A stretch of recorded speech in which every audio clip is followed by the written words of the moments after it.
What's up, everybody? We're back. Corey Hughes, Bloody History. We're continuing on along through this 1978 HSCA deposition of David Atlee Phillips. And when we get through this, we're going to go over the previous 1976 deposition of David Atlee Phillips, where here he obviously contradicted himself a bunch of times. So let me just continue.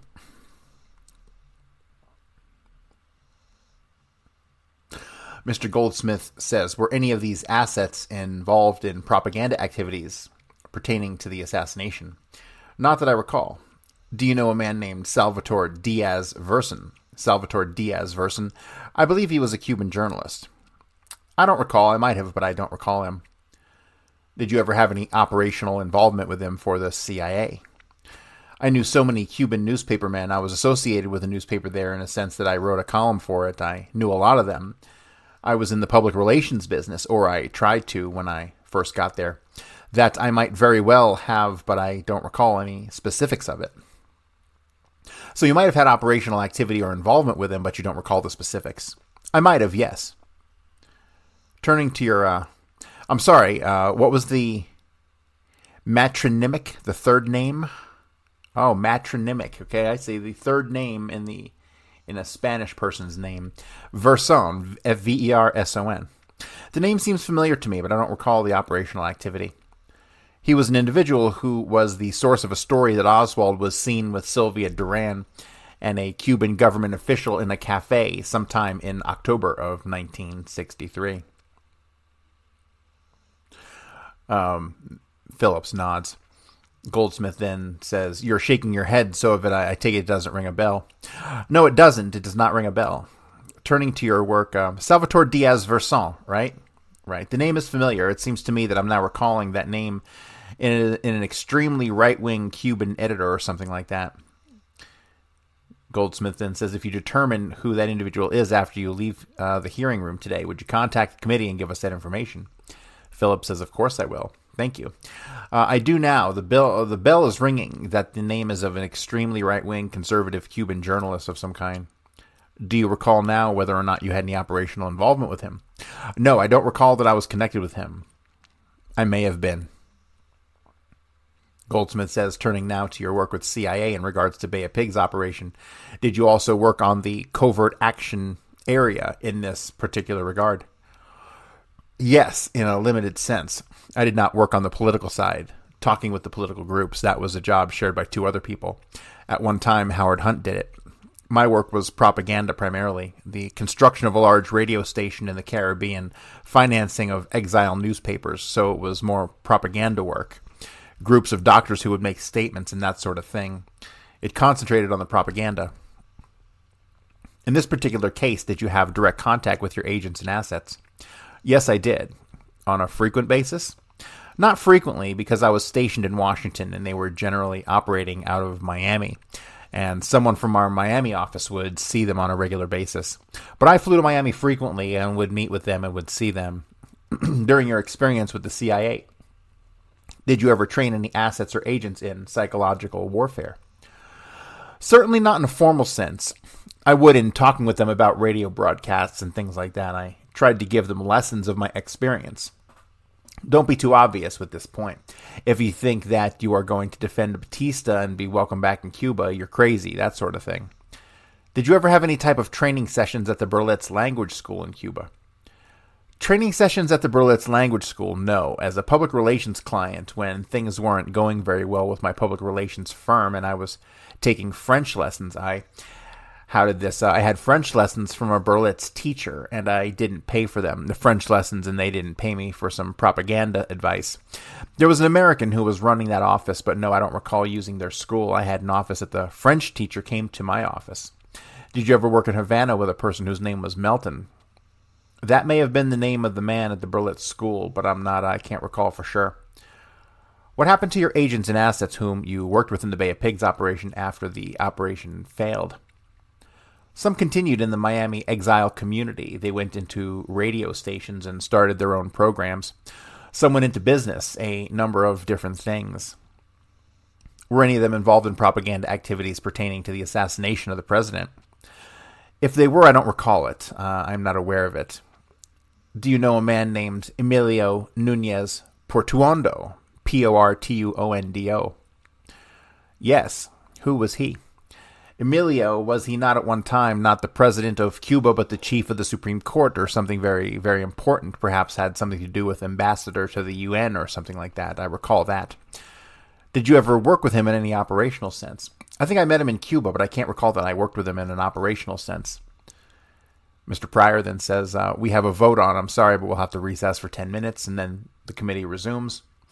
Did you ever work with the man who was named Douglas Gupton, Gupton? Yes, I did. Was that his true name? No. What was his true name? Douglas Gupton was the alias, not the pseudonym, but the alias that I always used for him and that he picked up from me, because my two best friends in high school were a fellow named Douglas something and a fellow named Billy Gupton, and that is what I was referring to this morning. And what was his true name? Bill Kent. Bill Kent, Kent. What kind of working relationship did you have with Douglas Gupton? Very close, because he was the officer who went to Miami, who in effect worked for me during the Bay of Pigs in the Miami locale. So he met lots of those people. So you were in Washington, D.C. That's correct, and Gupton was in Miami. Was he a reliable and competent person? Yes, quite. Are you sure that his last name was Kent? I think so, William Kent. Is it something like that? But I think it is William Kent. Goldsmith asks, and he was an agency case officer. Yes, he was a staff officer for the agency. Getting back for a moment to the question of propaganda or psychological training sessions in Cuba, to your knowledge, did such sessions take place not necessarily in the offices of the Berlitz School in Havana, but in offices in the building in which the Berlitz School was located? I have no recollection of that. I asked you earlier about a man named Melton. Yes. Did you ever have any operational involvement for the CIA with this man Melton? I'm not sure. If Mr. Melton was the man who ran the Berlitz School, I did not, unless there was one of those casual things of he was one of the friendly Americans who passed you information, and to that degree I might very well have, because we became fairly friendly, but I don't recall that he was. Had any that we asked him to provide any cover, or he ran a group, I don't recall that. You know, it's amazing the selective memory these guys all have. Goldsmith then asks, did he ever run any of these training sessions, propaganda or psychological warfare training sessions? Not to my knowledge. Did you have an office in the building in which the Berlitz School was located? I don't recall where. I don't recall exactly where the Berlitz School was, whether it was in the same building I was in. I was in the building directly behind Hotel Nacional. I can't recall whether the Berlitz School was there or not. I didn't go to. I went there once or twice to do that thing, but I didn't go there for my classes. Did you know a person named Delphine Campanata? I don't recall that. To refresh your memory, would Delphine Campanata have been a person with whom Douglas Gupton worked? Very well could have been. He saw an awful lot of people. It's not ringing any bells with me right now. What about Ross Crozier, Crozier? That name is familiar. Is it true that for purposes of refreshing your memory, that Ross Crozier was a CIA case officer who worked with the leaders of a Cuban group known as the DRE, Directorio Revolucionario Estudiantil? Are we talking about Miami or Cuba? No, we're talking about Miami now. Well, I think of it, there was an American who worked for me in Cuba, an elderly gentleman, and I have been trying to think of his name. I don't think it is Melton. It could have been, but anyway, back to Cuba, to Miami. That may very well have been, but I don't recall meeting with him. I may have during my trips to Miami. Goldsmith asks, did you work with this group, the DRE, through Mr. Gupton? Yes. And this would be in propaganda-related activities? Yes. So basically, Mr. Gupton worked with the DRE under your direction? Yes. He also met with a number of other people who were running radio stations and radio programs and exile newspapers. But the DRE was a very important student group, both in Cuba and later in Miami. Turning to another area, I believe at the beginning of your testimony today, we first raised the question of your pseudonyms, and one of them was Michael Choden, Choaden, Choden. And what was the other? Paul Langevin, Paul D. Langevin, Langevin, something very close, but I think that's correct. Now, when you dealt with one of your assets or agents, what name did you use? I never used my pseudonym. The pseudonym was for internal CIA use, and I always had an alias, except in those some cases when I used a true name, but I always used an alias. How many operational aliases did you say you had? Over a period of 25 years, I suppose 100. And how would that work? You would have one alias that you would use with one individual and another alias you would use with a second individual? Yes, sometimes if you move from one country to another, you might use the same alias you had used before simply because it was something you could remember, so you might use it with more than one agent. Often you would try to choose something that started at least with your initials and that sort of thing, and I just used countless and different ones over the years. What was the standard practice for case officers to use that many operational aliases? Yes, I think it would generally be considered sloppy case officer work to use the same one for a long time with a number of different people. So often people would change them. But if you used as many as 100, wouldn't that make it difficult to remember which aliases you used with a particular individual? Certainly it would. I certainly don't remember all the names that I used. Referring to your attention now at the time that you were in Cuba from 58 to 60, did you ever know a man named Julio Lobo? Yes. And what connection did you know Mr. Lobo? The connection began because Mr. Lobo's nephew, a man named Carlos Todd, was in a little theater group in which I was active. Julio Lobo was known to everyone in Cuba. He was the sugar czar. I remember on one occasion I actually met with him. I believe it was in Cuba. It might have been later in Miami, but I actually met with Mr. Lobo. At that time, he had gone to Spain to live, and it was either could have been in Washington, but I believe it was in Cuba. But I do remember that on one occasion, I actually met Mr. Lobo, I think only one time. Did you ever have any involvement with him in reference to your CIA activities? Mr. Lobo was considered an asset. He certainly was not a paid agent or anything like that. But yes, I don't remember an operation with him, whether we were just talking with him about propaganda or what, but what the specific was for that reason, whether we were asking him to cover some funds, pretend to be the source of some funds, I don't remember the exact reason. Do you have any operational activity with his nephew? Carlos Todd? Right. No, Carlos Todd was a very, very bright man, and I think he figured out very early in the game that there was something funny about the fact that I was still living in Cuba without much public relations business, and this and that and the other, and I think he suspected I was agency, but I don't recall ever using him in an operational sense. Did you ever use Mr. Lobo for recruitment purposes to recruit an agent? Now that you say that, it seems to me that perhaps that meeting with him had to do with something that was going on in Spain and some agent that we wanted to approach in Spain that he knew, possibly something like that. I don't recall the details. Did he ever suggest people to you to contact you for you to use as agents? I'm sure he did. I don't recall that he did to me specifically that one time we met. Have you ever heard of a person named Rufo Lopez Fresquet, Fresquet? Yes, I have. Who was that person? He was a government minister under Castro, one of Fidel Castro's original cabinet members who, like all the others, became disillusioned with Castro and came to this country. He was a very close friend of some friends of mine in the embassy and not connected with the CIA. And I met him at some parties. I didn't have any personal relationship with him myself and never used him. Did he ever assist the agency in any way with regard to recruitment? Well, remember that I was on the outside in Cuba, so I can't say precisely what the people in the station did. They may have dealt with him. It was my understanding that he was a very close friend of the chief of the USIA in Cuba, and if the agency used him, I don't know it. I did not.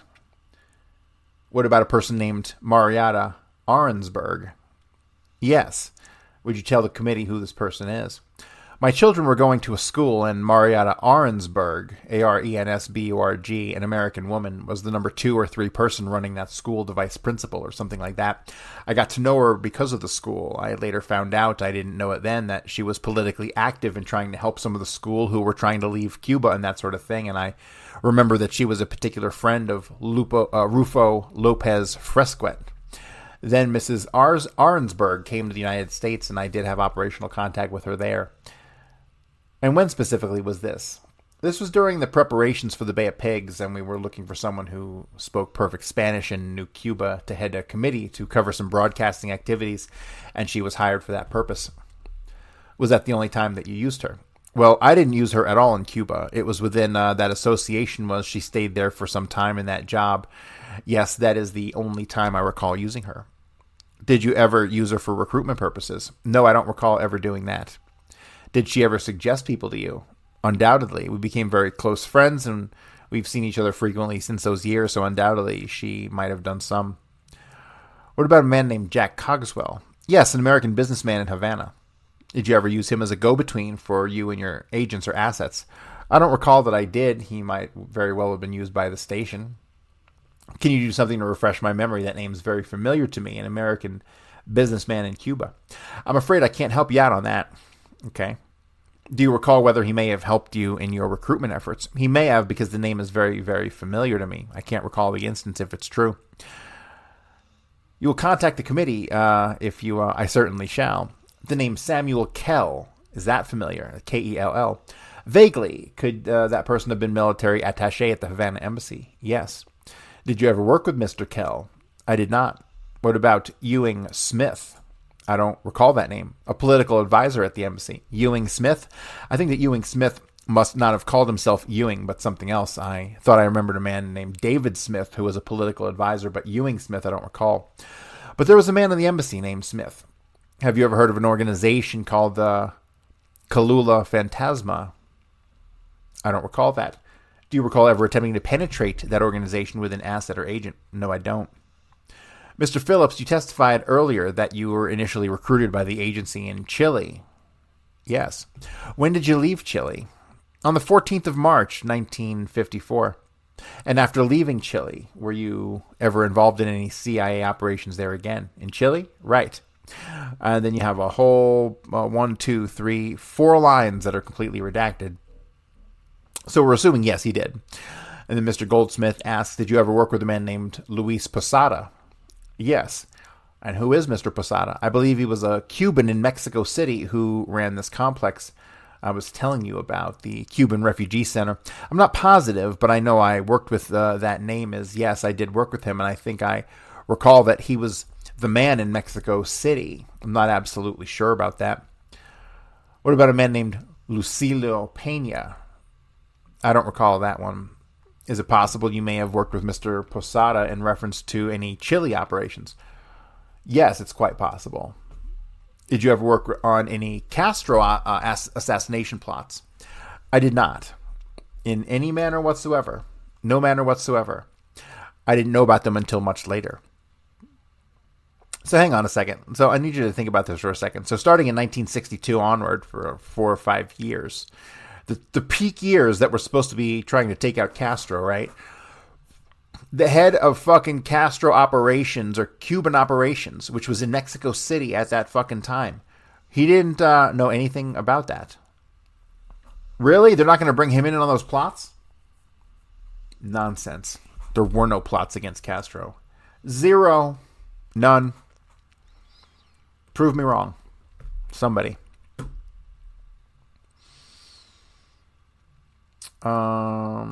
Did you ever work on any Castro assassination plots? I did not. In any manner whatsoever. No manner whatsoever. I didn't know about them till much later. Do you know a man named Victor Fernandez? I don't recall that name. What about Victor Ocarlos? No, sir. Don't recall that. What about Antonio Veciana? Veciana? Yes. The only thing I know about Mr. Veciana is what I read in Jack Anderson's column in the New Times magazine. And what is that?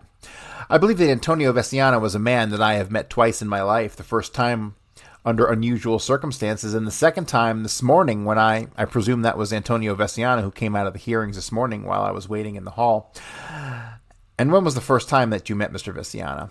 If the man I'm talking about, the man who was there this morning, is Mr. Veciana, the first time I met him on the 18th of September, 1976, when the Association of Former Intelligence Officers was having a convention at the Reston Convention Center on a Thursday and a Friday. On Friday the 18th in the morning, there was a telephone call, and they said they were from Senator Schweiker's office, and they wanted to know whether 3 representatives from Senator Schweiker's office could come to our convention. And so, of course, I said yes. We would be delighted to have them. They arrived for lunch, and so I had them sit at my table. One was Mr. Fonzie. Fonzie? Fonzie. They're talking about Gate and Fonzie. One was a young lady whose name I don't recall, and one was a man who was introduced to me only as the driver. We had lunch, and then I was asked by Mr. Fonzie, I believe it was Mr. Fonzie, if I would mind answering some questions about the Kennedy assassination. I said, fine, how long will it take? And he said, a couple of hours. And I said, really, that's very difficult for me because I was in charge of the convention and we were trying to make our schedule. But I did step into the hall.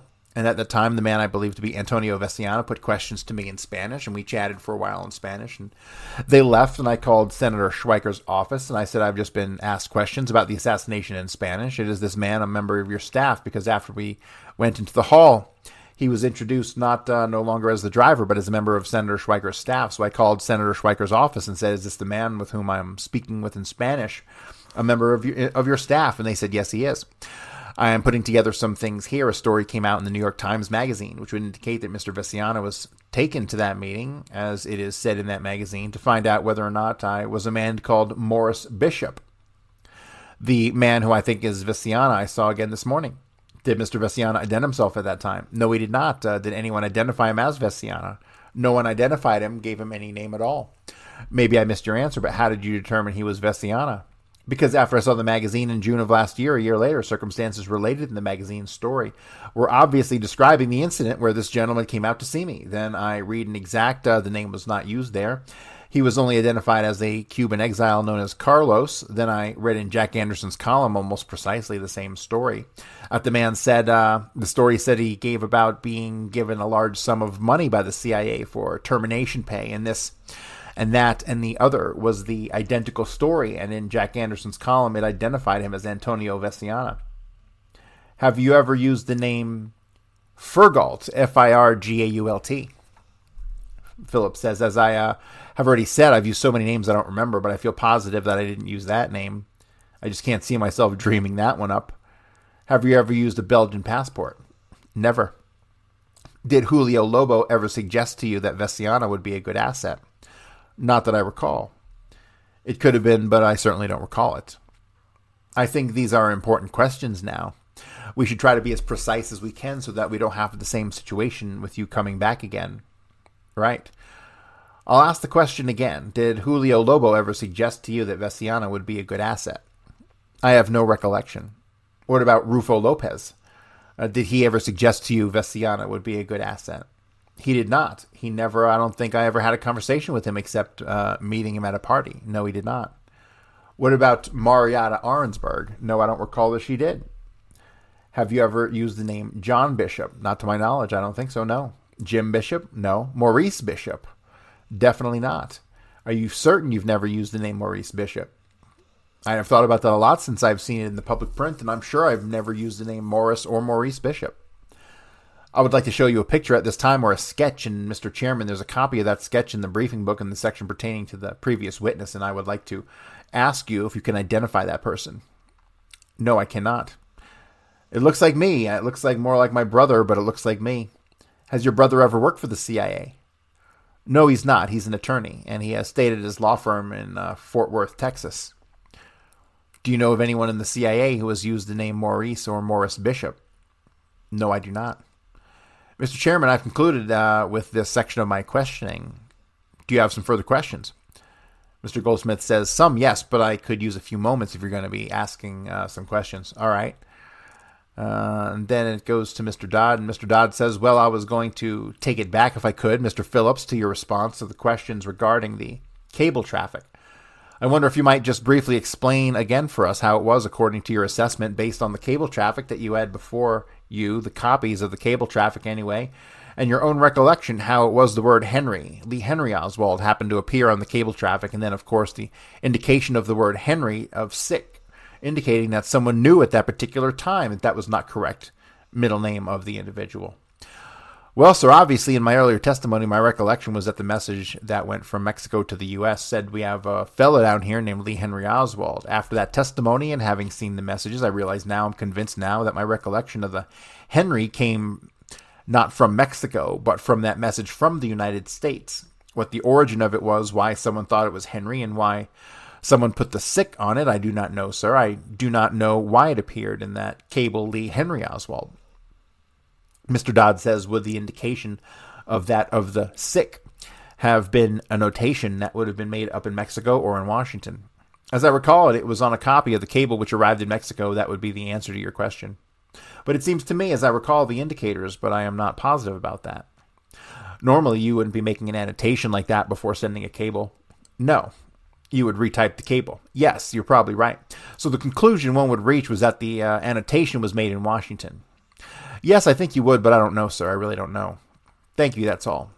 Let me just one other point. Was there ever in your experience knowing the chief there, what is his name, Win Scott? Win Scott, was he the kind of individual that would have interchanged or used interchangeably the words, the letters AKA and sick interchangeably as having the same meaning? Do you appreciate that? Yes, I don't think so. He was an intellectual. His great secret was that he wrote poetry. He didn't want anyone else to know that. He was very well educated, extremely well read, and no, he's not the kind of man that he would appreciate the distinction. He would appreciate the distinction between the two. Thank you. You were chief of covert actions in Mexico City in 1963. Had you been in Mexico City in some other capacity for some time before that? Yes, sir. From the fall of 1961. From the fall of 1961, I was the chief of covert action until 1963, when I was told that my new job would be chief of Cuban operations. But in many aspects, those jobs sort of overlapped in a way because so much of my work in covert action in the first 1961 to 1962 had to do with Cuba. Still related to Cuba, did the reporter Ron Kessler contact you originally about the story? Yes, sir, he called me. All right, I have no further questions at this time. Counselor, is it out of line for me to make one other remark about Morris Bishop as I know the case, or should I just let that one go? Please do. If the stories which I've read in the Jack Anderson column are accurate, and that Mr. Veciana's story is that he worked for many years for the CIA and this and that and the other, and then he was later given a large payment of $150,000 or something to reward him for his service. I can't say about all that, the time that I was in redacted and so forth, but as I recall it, those newspaper stories, if they're accurate, said that he says he received this large payment after I became chief of the Western Hemisphere Division in Washington. I believe it said that was in September of 1973. I became chief in the summer of 1973. It's almost inconceivable to me that a payment of that sum could be made to a Cuban exile without my being aware of it. I certainly never signed off on that kind of payment, and as I recall the dates, I was sitting in that seat. So that meant if he didn't indeed receive that kind of termination pay, I've never heard of such a payment during that period. That Bill Colby must have done it, and I don't believe Bill Colby would have done it because he would have told me about it and kept me out of trouble. But that one aspect I can say for the record quite surely. I really don't believe that anyone at CIA made a large payment, and I think it was September of 1973. Are you aware of any payments by anyone at the CIA to Veciana? None. Could have been. You said that you had a conversation with Veciana when you met him the first time. Yes. What was the substance of that conversation? I simply answer questions. He was asking me questions in Spanish. What were those questions? Oh, I don't know. I had the funny feeling when he was asking the questions that what he was really wanted to listen to was my accent in Spanish.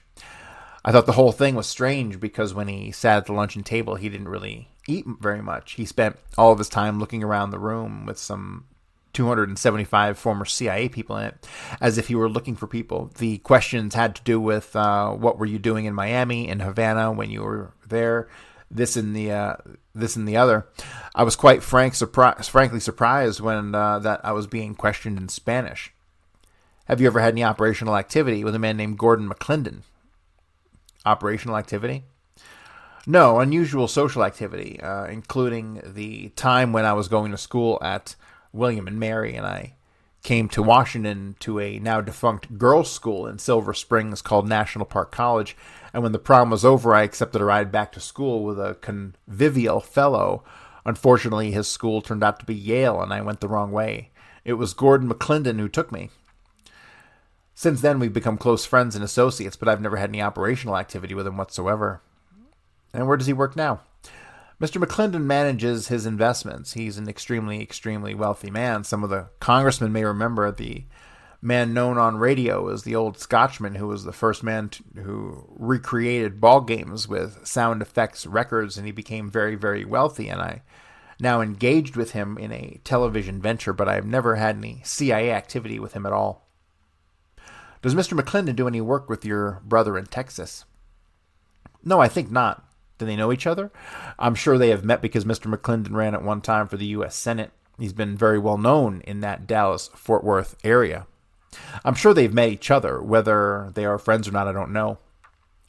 Mr. Goldsmith then says, we chatted earlier during the recess and I asked you some questions about Howard Hunt. To your knowledge, did Howard Hunt and Frank Sturgis know each other during the time that the Bay of Pigs operation was underway? I'm not real sure about this, but I believe that Howard Hunt certainly met him during that period of the Bay of Pigs. Howard, for a time, was living in Miami. He met a lot of the Cubans when he was down there, and I think in a previous conversation we had, we were discussing the fact that Sturgis was connected with Pedro Diaz Lanz. It says Lunz, L-U-N-Z, but it's Lanz, L-A-N-Z. It's funny how there's so many convenient misspellings in so many of these documents. I believe that it was at the time that Howard first met him. I'm not positive. Do you recall a conversation with Howard in which he mentioned Sturgis? No, I don't. I had so many conversations with Howard Hunt, I don't remember the name Sturgis coming up. No, it was only after the Watergate business that it really meant anything to me. What about the name Frank Fiorini? Yes, that name meant more because that was the one you heard more. Certainly I've heard of Sturgis, and that was the other, but I don't recall specifically Howard bringing it up. He might very well have. Goldsmith then asks, is it your feeling, nevertheless, that Hunt and Sturgis knew each other in 1961? Yes, but I can't be positive that's true. It is possible that Howard met him afterwards, but I'm not. I have a feeling that they knew each other before, but I just can't be sure. Did you ever see them together? Not to my knowledge. I could have. That just screams of yes. Goldsmith then says, I'm going to read you a list of names very quickly. The names are Jerry Buchanan, Hal Hendricks, Lonnie Hudkins, and Jeremiah O'Leary. Any of these people ever served as your assets or agents? First of all, Jerry Buchanan is very familiar. One of the names you mentioned doesn't strike any bells. The two newspapermen, Hal Hendricks and Jerry O'Leary, certainly do. Jerry O'Leary happens to be a very close personal friend of mine. In neither case did either of these two newsmen ever work for me or work for the CIA to my knowledge. They certainly, and I know they didn't work for me. They were both newspapermen, perhaps, but the two of them were the top two experts. Which two are you referring to? Buchanan and O'Leary? No, not Buchanan. That's I just say it's familiar to me. But O'Leary and Hendricks.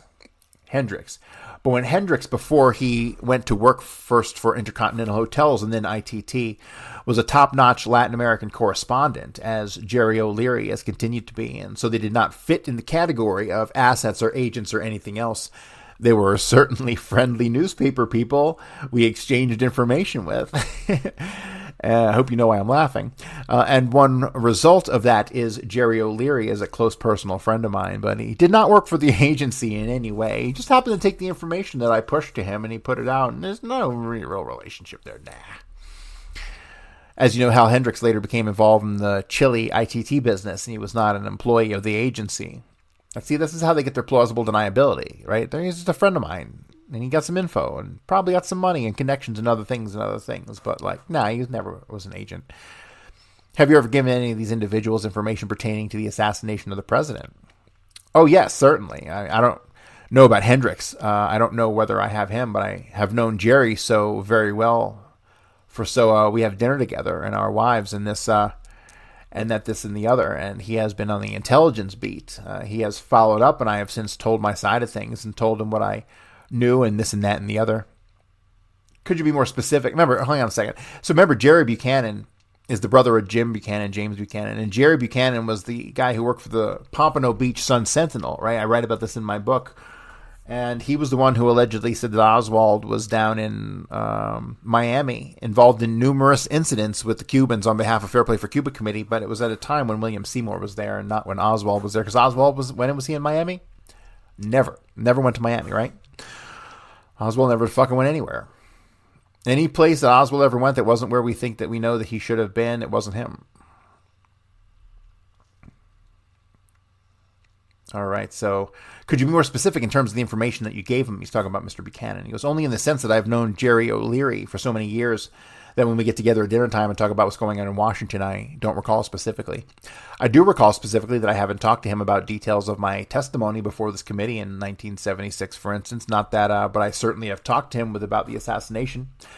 And you don't recall the substance right now? No, the general substance, I think, for the record, should say that I have talked to a number of newspapermen generally about the assassination. I've been on the David Susskind talk show about it, etc. But what about Jerry Buchanan?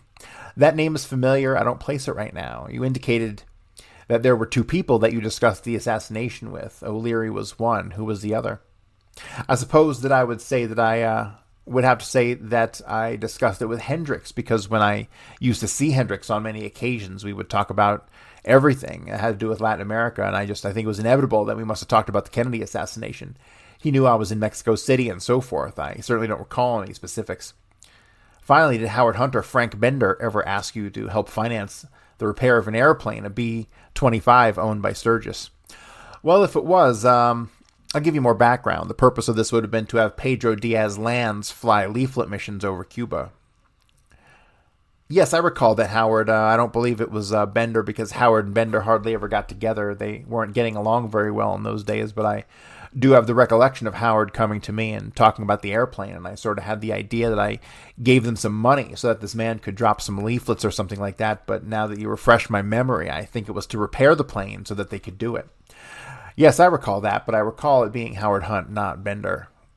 So it was Hunt, and would this be an example of a situation which leads you to believe that Hunt and Sturgis in fact knew each other? Yes, I think so. I recall that Howard Hunt's book mentioned the fact that he had come to me and I said, sure, you can have some money for the plane or something like that.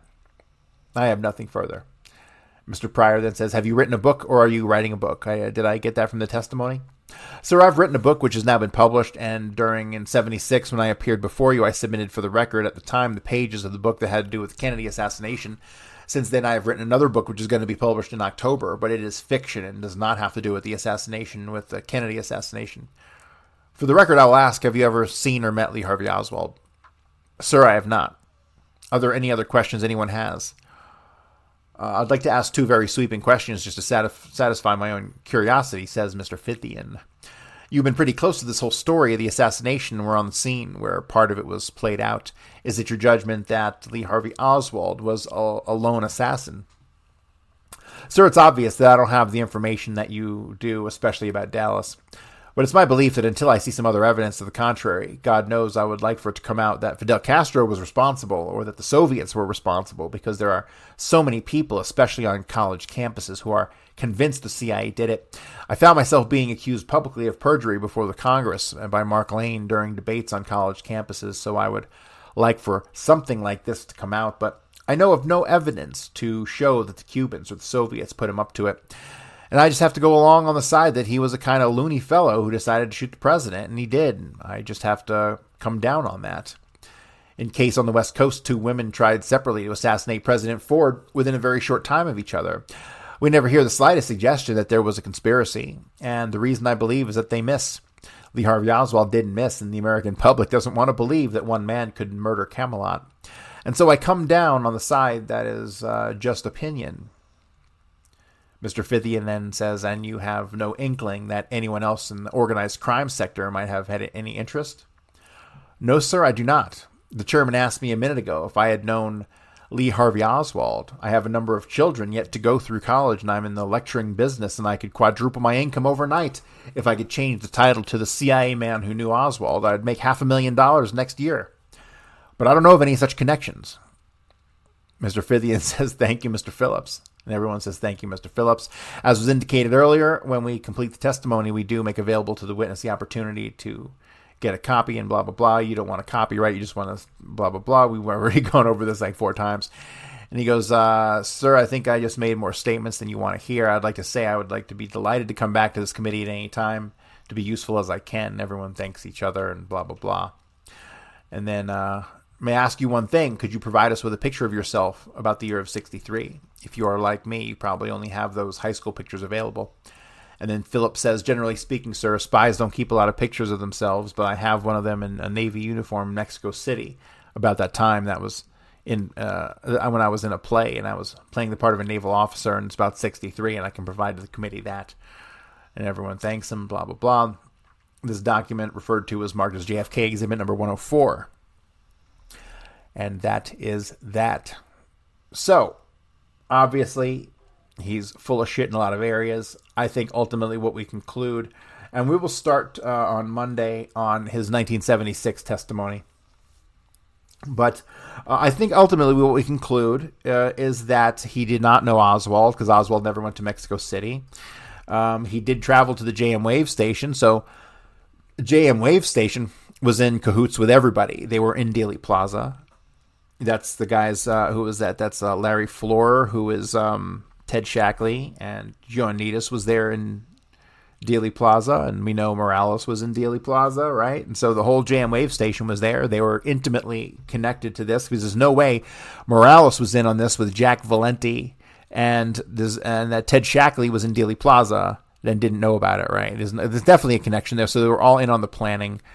And so when it comes to Mr. Phillips, I think he's more kind of irrelevant. He had to have known the operation was going on because he's the one who ultimately had to have been in charge of making the fucking film disappear of the days that Oswald allegedly went to the embassy 5 times, right? It was obviously Kerry Thornley. Okay, so he goes to these embassies 5 times as stipulated by the commission here. And they don't have a single photograph of it, but they have on the date that they're not supposed to be recording because nobody goes there on the weekends, but they have a audio recording of him, right? So none of that makes any sense whatsoever. They should have pictures of everything, and they don't. Yes, so we're going to get through all this stuff with David Atlee Phillips, and then at some point we will return to Ann Goodpasture's testimony with the ARRB in 1995. And also we will get back to the testimony of the Tarasovs, as well as Robert Shaw. This will probably take us the next couple weeks to get through all this stuff. But then we should have Mexico City pretty much wrapped up, and all of you should be experts on Mexico City by the time we get done with this stuff. So that's going to do it for today, guys. I appreciate you tuning in, and we will be back on Monday. Thank you.